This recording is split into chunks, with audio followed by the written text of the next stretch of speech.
శ్రోతలకు నమస్కారం. మంత్రజాలము కార్యక్రమమునకు స్వాగతం. మాస్టర్ ఈకే శతాబ్ది మహోత్సవముల సందర్భంగా సమర్పించుకుంటున్న పూజా కుసుమము మంత్రజాలము. మాస్టర్ ఈకే గారు 1973 సంవత్సరంలో ఈ మంత్రజాలము అనే గ్రంథమును రచించి మనకు అందించారు. వారిని ప్రార్థిస్తూ ఈ కార్యక్రమము మొదలు పెడుతున్నాను. ఎక్కిరాలకులాంబోధి విధుమానందరూపిణం అనంతార్యతనోజాతం కృష్ణం వందే జగద్గురుం.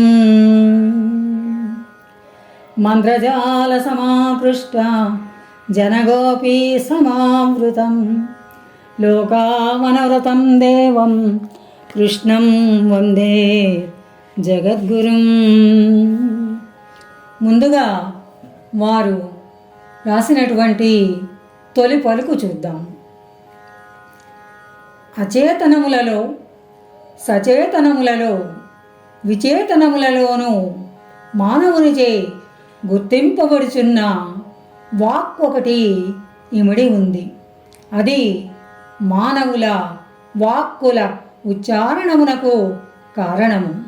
అది అచేతనములలో నిద్రవలెను, వృక్షములలో స్వప్నము వలెను, పశుపక్ష్యాదులలో మేల్కాంచుట వలెను మానవునిలో తన ఉనికిని గుర్తించు తెలివి వలెను ఇమిడి ఉంది. అది అంతర్లీనమై ఉంది. అది ఉచ్చరింపబడినప్పుడు వినబడినప్పుడు వ్యక్తమైన సృష్టి వలె ఉంటుంది. ఈ ప్రవృత్తి లేనప్పుడు లీనమై ఉంటుంది. అయినను తనకు తాను జ్ఞప్తి ఉంటుంది. గుర్తింపబడినప్పుడు మాత్రము మనకు జ్ఞప్తి వస్తుంది. ప్రవృత్తి అందును అప్రవృత్తి అందును కూడా అంతర్యామి అయి ఉంటుంది. ఈ అంతర్యామిత్వమునే వేదములు మంత్రమని గానము చేశాయి. ఉపనిషత్తులు బ్రహ్మమని గుర్తించాయి. భాగవతము వేణుగానమని గుర్తించింది. ప్రవృత్తిలో ఉచ్చరింపబడిన వాక్యమై కర్త కర్మ క్రియలు వేరవుతూ ఉంటాయి. సృష్టింపబడిన మనస్సునకు కూడా ఈ సృష్టియు అట్లే వేరుగా వర్తిస్తూ ఉంటుంది. ఆ వర్తనమున అధర్మము అపశృతి అయి ఉద్భవించినప్పుడల్లా మరల అఖండ శృతి ఈ సృష్టిలోని జీవుల చైతన్యమును సమీకరణము చేయవలసి ఉంటుంది.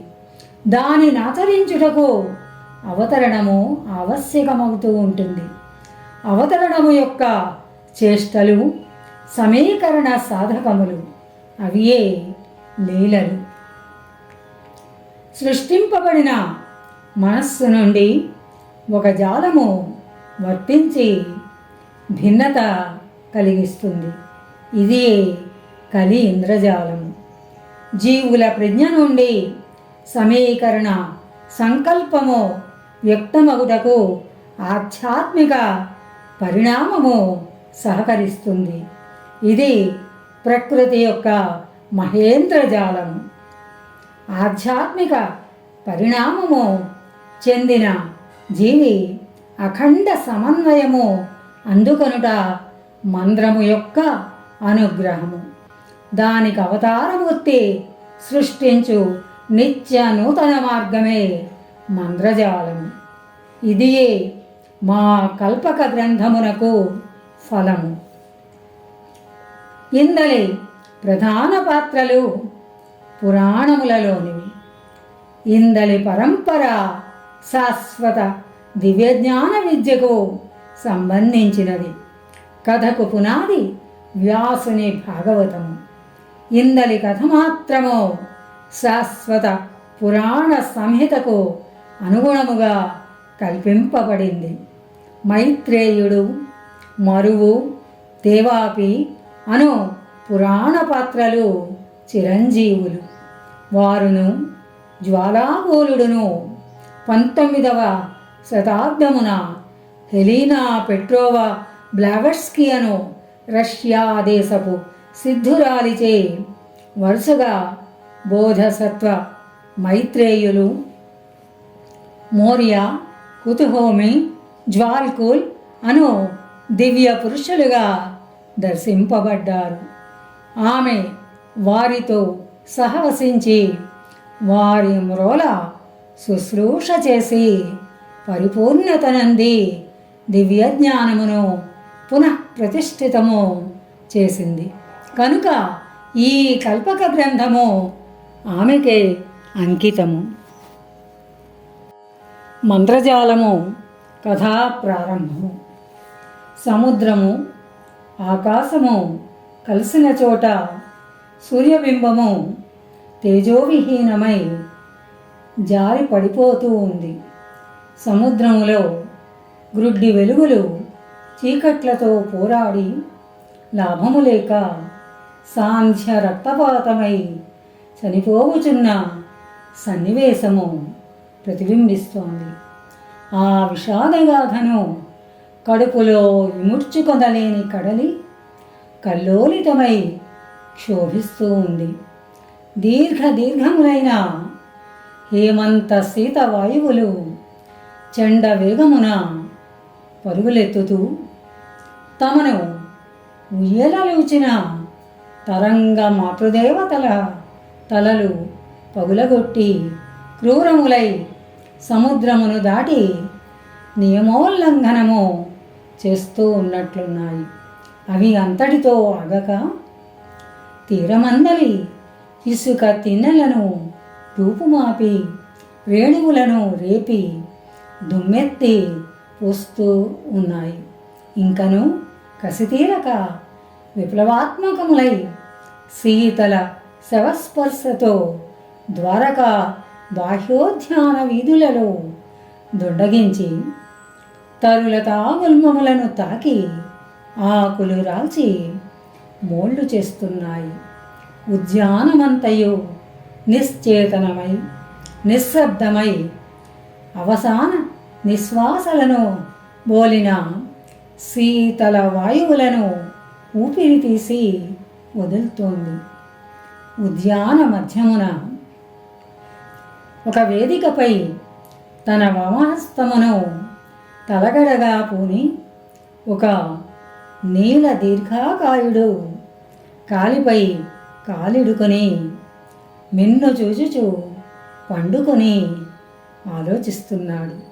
నుదుట కస్తూరి బొట్టు స్వేద బిందు నిపీతమై సన్నని తొకచుక్కవలే చెదరి రక్తపు బొట్ల వలె జారుతోంది.